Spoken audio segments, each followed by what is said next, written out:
Today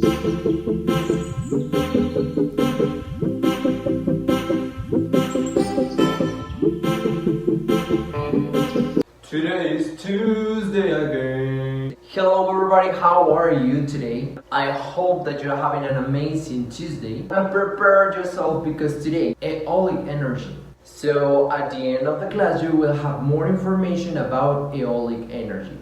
Let's start watching this video.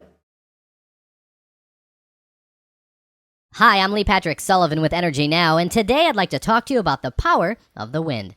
People have been using wind as a form of energy for thousands of years to power sailboats and windmills.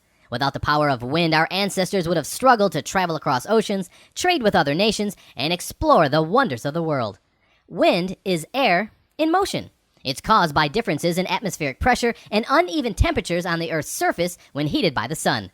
Because the air over the land heats up more quickly than the air over the water, the warm air rises and the heavier, cooler air rushes in to take its place, creating wind. While the process is not as predictable as the rising and setting of the sun, it's just as renewable. In 2011, wind power generated about 2.5% of total U.S. electricity, although in a few states, such as Texas, South Dakota, and Iowa, wind generated more than 14% of the power. Wind turbines harness the kinetic energy of moving air. The air blows over the blades, creating lift, just like the wings of an airplane. This causes the blades to move, and through a drive shaft, this turns a generator that creates electricity.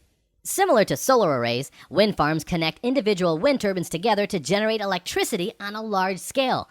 These wind farms can be built on both land and water. Building wind farms off the coastline of the United States is a new idea for capturing more of the wind's energy.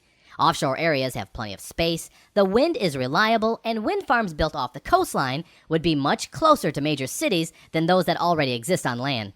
In 2010, the federal government granted a permit for a wind farm with 130 large turbines off the shore of Cape Cod, Massachusetts. Additional offshore projects have been proposed in the waters off Maryland and Delaware, as well as Texas.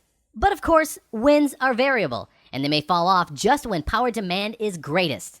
So to provide a reliable electricity supply day in and day out, wind power must be matched with other flexible sources of power that can ramp up and down when needed, such as natural gas-fired power plants. And the larger the volume of wind power we have, the greater the need for flexible backup generation and for power storage and adequate transmission facilities to maintain reliable service for customers by balancing electricity supply and demand in different areas. Interesting.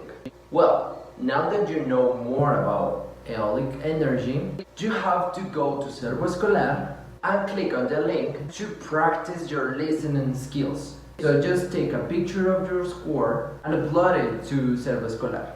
And that is all for today, my dear students. You are free and happy. See you tomorrow.